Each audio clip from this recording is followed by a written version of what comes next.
there. So shout out Devin Carter and what he's been doing. And Sean Cunningham, we know what he's been doing covering the Kings for Fox 40, sports reporter out there. Great friend of the show. Sean, thanks so much for taking some time to join us. No problem, Alan. It sounded like there was a little hint of amusement there with Devin Carter's halftime performance, the first half performance in Stockton. Well, yeah, because I don't know what to do with G League performances. I mean, just there's so many G League guys out there that'll put up just Looney Tunes numbers all the time. And I get it. It's good, but I don't know what to do with it, Sean.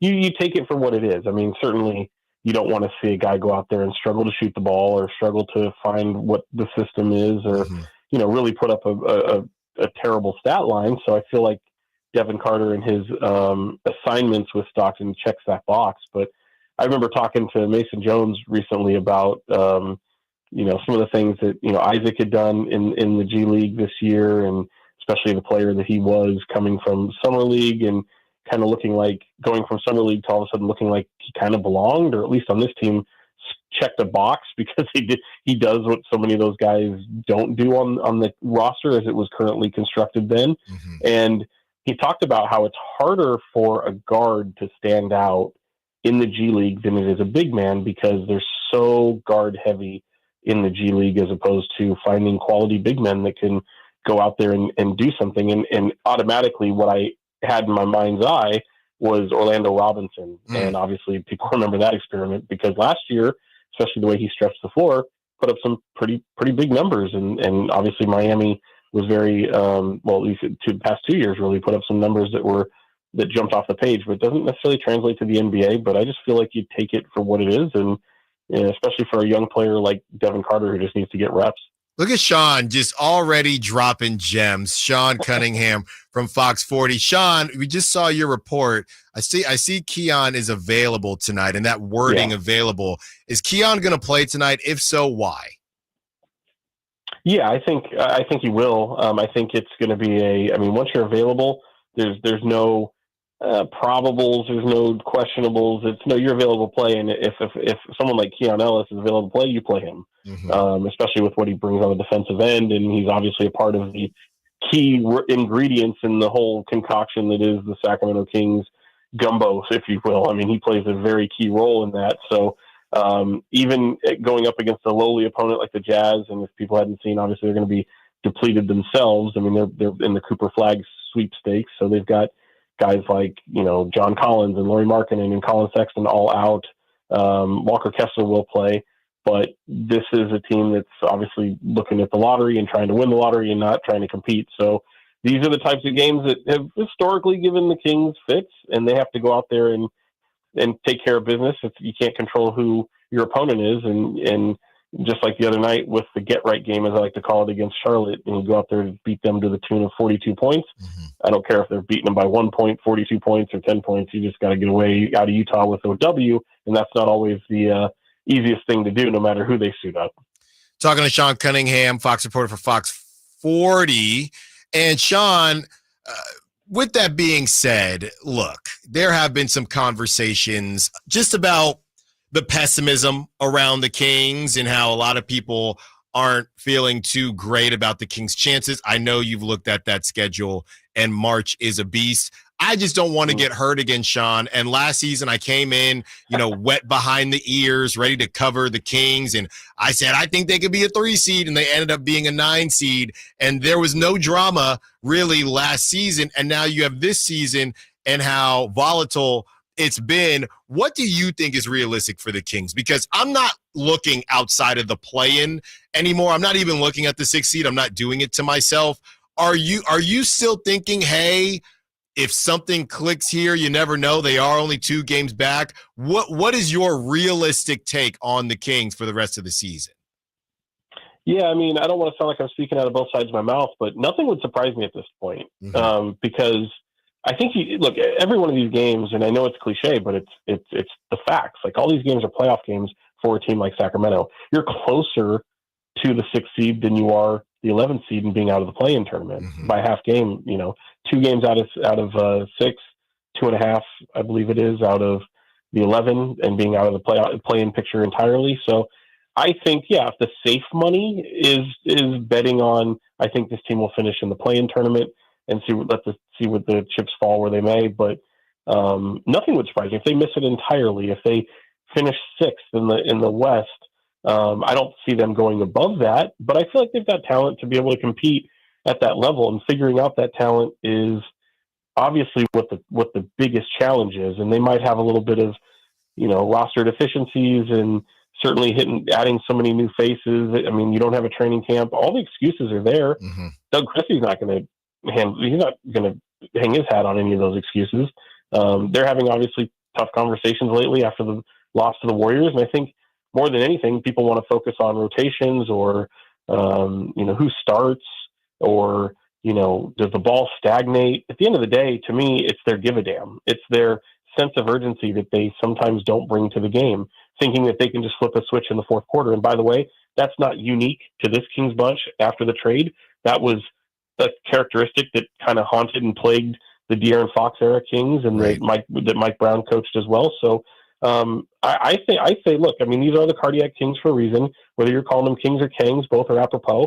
And buckle up, because I think there's a lot of roller coaster left in the season. I think there's going to be frustrations, and there's going to be some games that you may have written them off, like that Boston game. People probably had no thought that they'd go in there and be able to shock Boston the way they did, and they were able to do it. And I think one of the things I think is the most encouraging if you're a Kings fan is Zach LaVine has to be that guy. He has to be a guy who comes in and plays with an aggression and looking to score the ball and looking to be the player that he's been not only the greater part of his career, but especially in his best season. It's been so efficient. And we got to see a taste of that last night. 42-point outing, a season high, only his second time getting over 30 points since he's been in Sacramento. To me, that's borderline unacceptable, because he should roll out of bed and get 30 on this team. Mm-hmm. And, him trying to be that good teammate, to me, is nonsense. I mean, he has to shake that mentality out of completely out of his head, because to me, if they're going to have any success in doing anything, it's going to start and stop with not only defense, but Zach LaVine absolutely shining and showing that he's capable of being that number one option. Sean, just real quick, I was just thinking about this as you were going through where the Kings' heads are at. Kyle and I were discussing the Atlanta pick conversation. As you say, hey, they're two games back of the 6, 2.5 games back of the 11th. Have you heard any type of conversation where it's, well, let's say things go south in March? Well, I mean, getting the 11th seed wouldn't be the worst thing in the world, or are they all in to, even though if they do end up being the 10th seed has never gotten into the playoffs, or are they all in trying whatever it takes to get to the 10th seed? Or is there any conversation of, if this thing goes south in March, I don't want to call it silent tanking, but hey, maybe we should try to get that pick? Anything that you've heard like that? No, not at all. I mean, look, even if you have people, and I haven't heard this, but even if you have some people in the front office who say, like the likelihood of keeping that pick anyway, even if you were to try to position yourself to absolutely tank, is slim and none. Like it's just not likely. Plus, what message do you send? Yeah. Your players are not going to go out there and tank. They just don't do that. You're not going to have a coaching staff at least one of them is trying to keep their job, in the sense of Doug Christie. He's an interim title. He wants to show that he's worthy of keeping the job. If you go out there and piss away these games, he won't keep that job. Mm-hmm. So, they went out and made a strategic move to not only trade De'Aaron Fox and bring back a talent like Zach LaVine, but they have pieces around them. I don't think this gets kind of mentioned enough.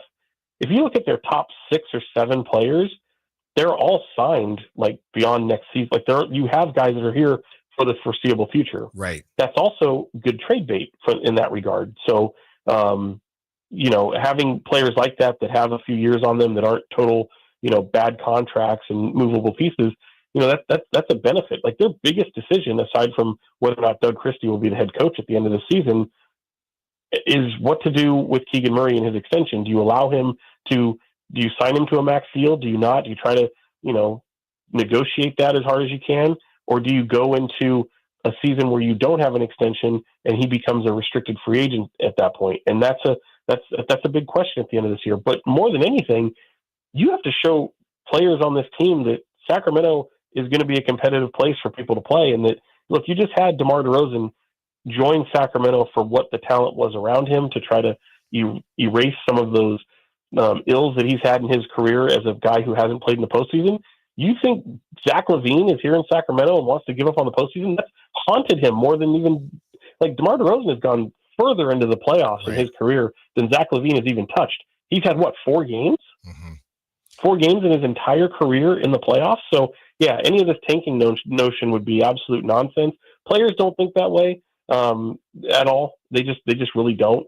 And I think going after someone like Zach LaVine, they have a mindset of, hey, this season may be a season of expectations have to be adjusted. You don't have your head coach anymore. You don't have your star player anymore. And now you're just trying to make it work. You're just trying to do as best as you can, but you're also trying to show not only these fans that pay hard-earned money, but you're trying to show them that these players that are around, like Domantas Sabonis, probably wondering what the hell's going on for the future here in Sacramento. You want to show guys like him, like, no, this is still a place that we can still compete with. And if you can somehow punch your way into the playoffs, show that you're a tough out, maybe get into the second round, all these possible things that I don't think are too far-fetched. I mean, we're not talking about a title team at all, but if they can somehow do that, think about the groundswell of momentum going into the summer and the possibility then of not only the front office trying to find other pieces, but maybe looking at Sacramento as an attractive chip to be able to, do what they did last season and try to attract somebody. That's been hard to do in Sacramento. It always is, but free agency isn't the only route of doing so. DeMar DeRozan came here in a sign and trade, so that's technically a trade, and they can go out and hopefully add to some of the talent that's on this roster.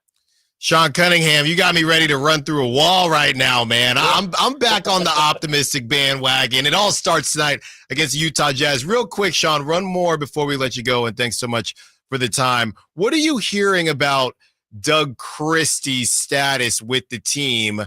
Whether they make if they make the playoffs, it's obvious. And like I just said, you've got me back on the optimistic bandwagon. But is there any world? Because I've even said, even if they don't, just because of everything that Doug's been through and we'll call it the investment that they've made in Doug within the past couple coaching staff for Doug to be on them. It feels like they really want this to work with Doug. Is there any world where Doug isn't the coach next season? I mean, with everything that he's already been through, because I don't really see it.